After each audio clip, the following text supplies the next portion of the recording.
Hi everybody, welcome to the channel. This is Richard here. It's great to have you here. Welcome to today's video.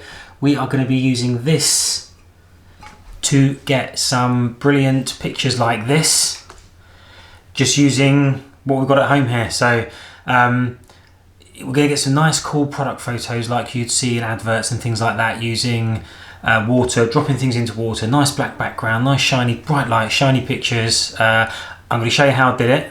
I've never done it before, so you're on this journey with me. I haven't practiced it or anything, so what you're about to see is me doing it. So stay tuned, because it's gonna be fun.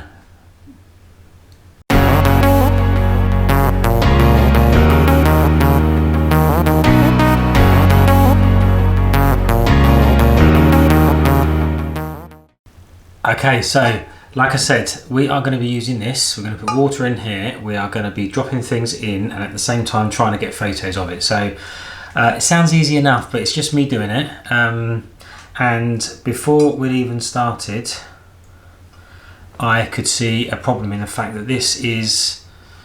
One second. Okay. So this is what I was going to use, but it just reflected too much light. The lights were coming in from the side, it was round, you could see far too much reflection from the side. So we changed to this, which gave us its own challenges. You can see it is really quite small to be dropping things into. Water just splashed everywhere. There was no sort of depth to try and get the picture as it went down, so the picture had to be spot on, the timing had to be spot on. And I think a fish tank would be a perfect thing. If you know something this big, that would be ideal, but we didn't have it, we had this. So this is what I used. Now put that down.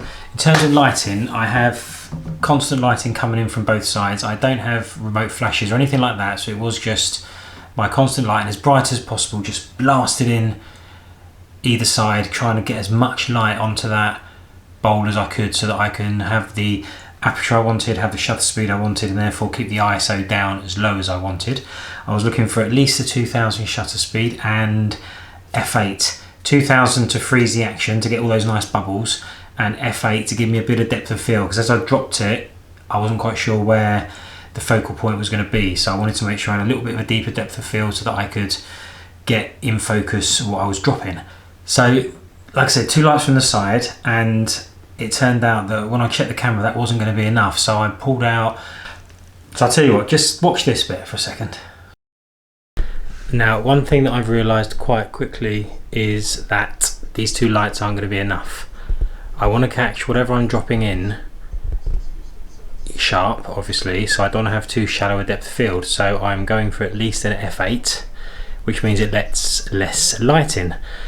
So therefore I need to compensate for that somehow. So what I've found, if I want to have the shutter speed that I want, the aperture that I want and the shutter speed that I want, the ISO is going to be way too high. So I am going to have to pull out the big guns on the lights, and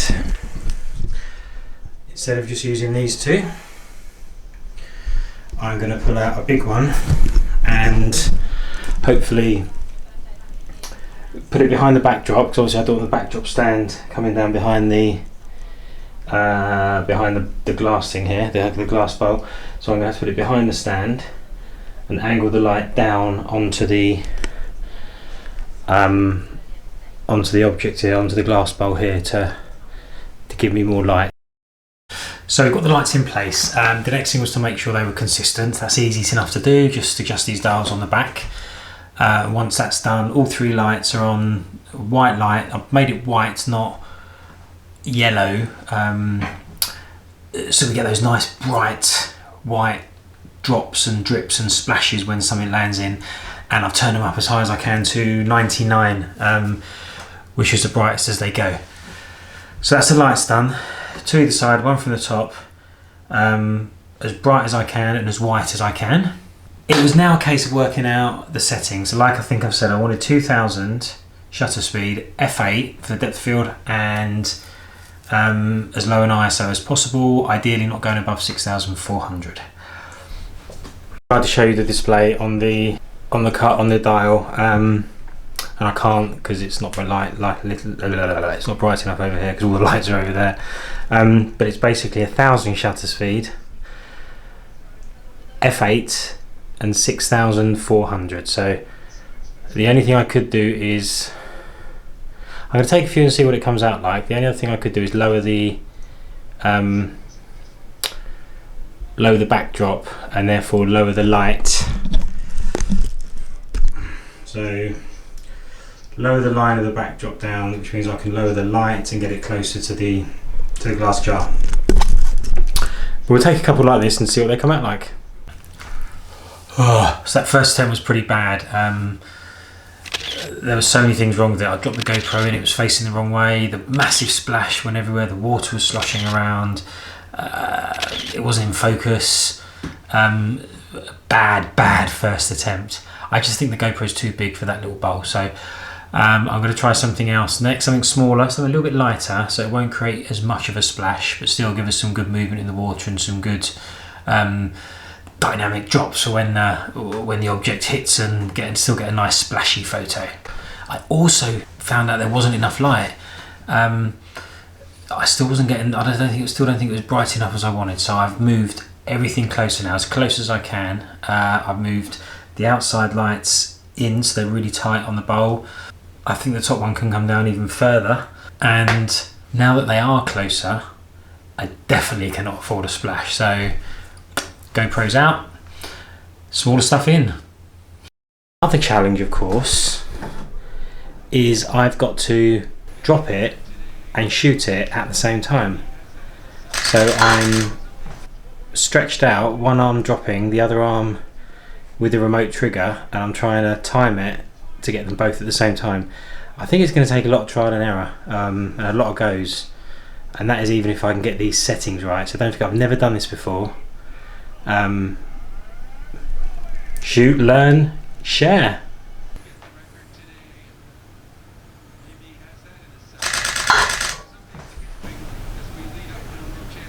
Oh yes, that's a fucking good one.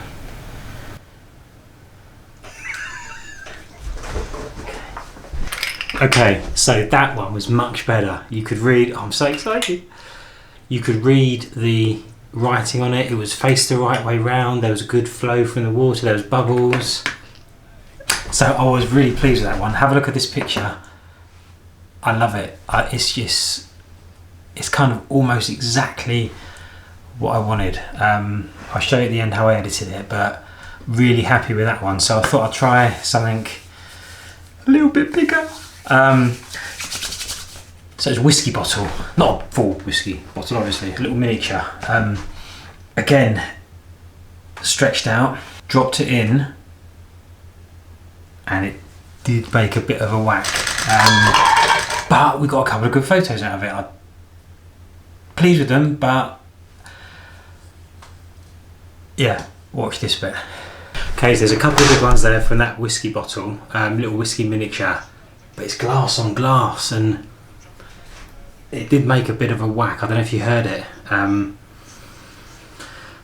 really don't want to smash anything, particularly the big bucket full of water, and if that happens, we have a flood on our hand. Well, flood, small flood, but a flood nonetheless. But there are another couple of good ones. And then for a reason I'm not too sure about, I tried a plectrum. I know, really light, so I had to stick some blue tack to the back of it to try and weight it down, which it did, but yeah, that didn't go too well. I tried it a few times, as you can see here. Now, one thing I've noticed through doing this is from when I started to now, to this point of trying to do this, the water got, I don't know if it was dirty. I've got a feeling it was something from the blue tack, because as soon as I did this, there seemed to be lots of air in the water. I did try and drop this in a few times, so maybe not fizzed it up, but maybe it generated a lot of air bubbles, maybe it just got dirty from the blue tack, I don't know. So I had to change the water out a couple of times and clean the bowl out, which is one thing you have to be careful of. You've got to keep that bowl really, really clean, otherwise it's just going to be, your post-processing, as I found out, is going to take a lot more work. So I'm kind of running out of things to try. I'm not going to do the whiskey bottle again until I've got a bigger tank, because I don't want to smash either the bottle, I'm not going to waste the whiskey. Oh, my wife's gin miniatures. If they smash, it doesn't matter. Okay, no, forget that. I'm not going to try glass bottles again. I tried a guitar pick, and I weighted it with blue tack, but I'm going to try that again with like blue tack either side, but it just turns to the weight of the blue tack and it tends to go in like this rather than like that, so that's no good. Grapes, let's try that. Okay, so it's pretty clear that I've got a lot to learn in doing this. I've taken a few photos and I'm still not convinced that I've got everything right, and I'm going to retry the focus, which you'll see in a minute. And I've got a couple of good ones, don't get me wrong, they're not too bad, but they're not as ping sharp as I was hoping. They're not as crystal clear, not as tingy, not as shiny as I was hoping for. I guess, like I said, first time, so it's going to take a lot of practice, I think, to get some real good ones. And I think definitely a bigger tank. I think that's the key thing here. If I can get something bigger and deeper, so that there's more of a drop. It's such a quick, I'm trying to catch it as soon as it hits the water. I've only got about an inch, 2 inches for it to get that photo before it's at the bottom. Whereas if it was a foot, it could float gently down, it'd have more of a distance to drop, when I could fire off more photos and get more of a burst of energy, a burst of water going through. So just have a quick look at this now and you'll see what I mean about the focusing and about what I thought about the grape photos. And don't forget, there's a Brussels sprout coming up. First one wasn't too bad, and this was a sentence I didn't think I'd be saying when I woke up this morning. My grapes were dirty. So I've just cleaned them and I'm worried that they're going to fall off their stalk, so we're going to take another one real quickly now. The ones I'm getting are okay, but I'm still not convinced I'm getting the focus right. I'm manual focusing on the middle of the tank, and I'm using f8, so I would have thought that I could have a little margin of error either way, but they're still not. And I'm using 3200 shutter speed, so it should be enough to freeze the action, and it should be enough to get the right depth of field. So I'm just going to redo the focusing again. So I've stuck a guitar pick on on my mini tripod for the GoPro, and I've put that in the middle of the bowl. So I'm going to focus on the guitar pick on manual focusing, and then hopefully that'll get my focus.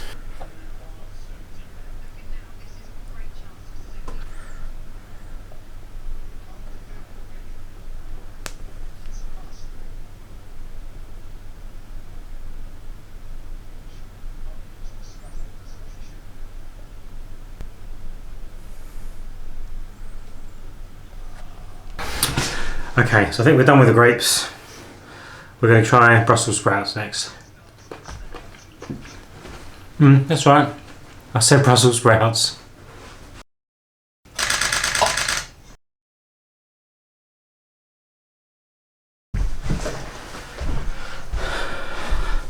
Okay, so that was the Brussels sprout done. I moved the camera a little bit closer just to see if it made a difference, because they're still not as sharp as I'd liked, and I don't know why. So I'm going to get them into the computer, have a look and see what I can learn from this. So let's have a look at some final images.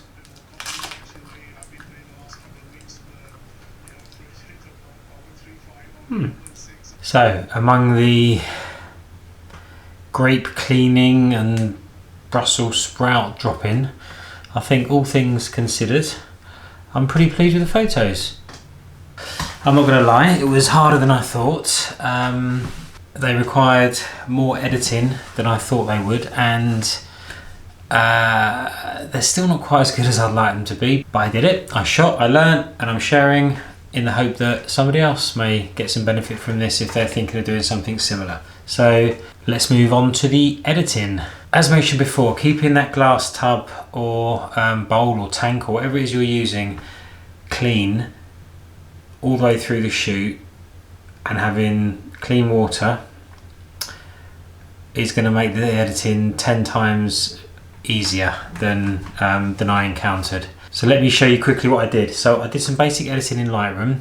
The dehaze slider and the clarity slider, contrast slider, things like that, they got rid of a lot of the minor marks on the glass and the minor bubbles, and they just merged some of those minor imperfections into the background, and they just took out some of those minor detail. But on this occasion, Photoshop was needed, so we went into Photoshop, and the first thing I did was to use the lasso tool. I ring fenced some of the clusters of marks and bubbles and distractions I wanted to get rid of, and used shift and backspace, which gave me the content aware option, and I killed a lot of those marks using this method. It was then over to the clone stamp and the brush healing tool, to spot brush healing tool, to tidy up the rest of it, and just to be a little bit more detailed, a little bit more specific around the edges, and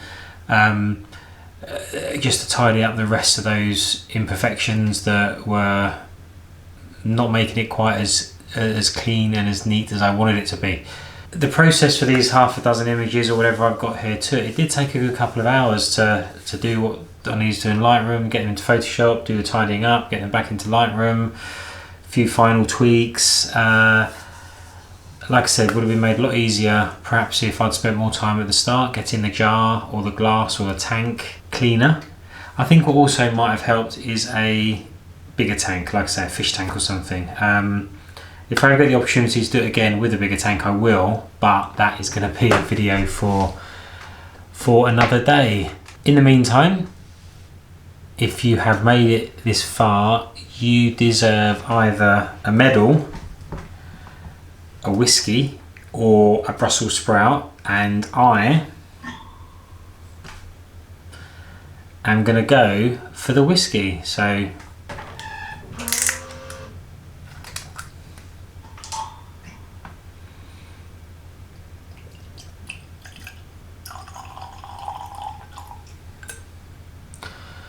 thank you so much for making it this far. It means a great deal to me that you have made it this far and you've watched 15-20 minutes of me rambling on doing things like this. Thank you again. I would love it if you could like this video. That would mean so much to me. It would help me out, it would help the channel out, and please leave a comment below. And of course, subscribe to the channel if you're not already. It would be great to have you here for future videos and see what's coming up over the next few weeks and months. So cheers, my name's Richard, thanks for watching, and I'll see you in the next video.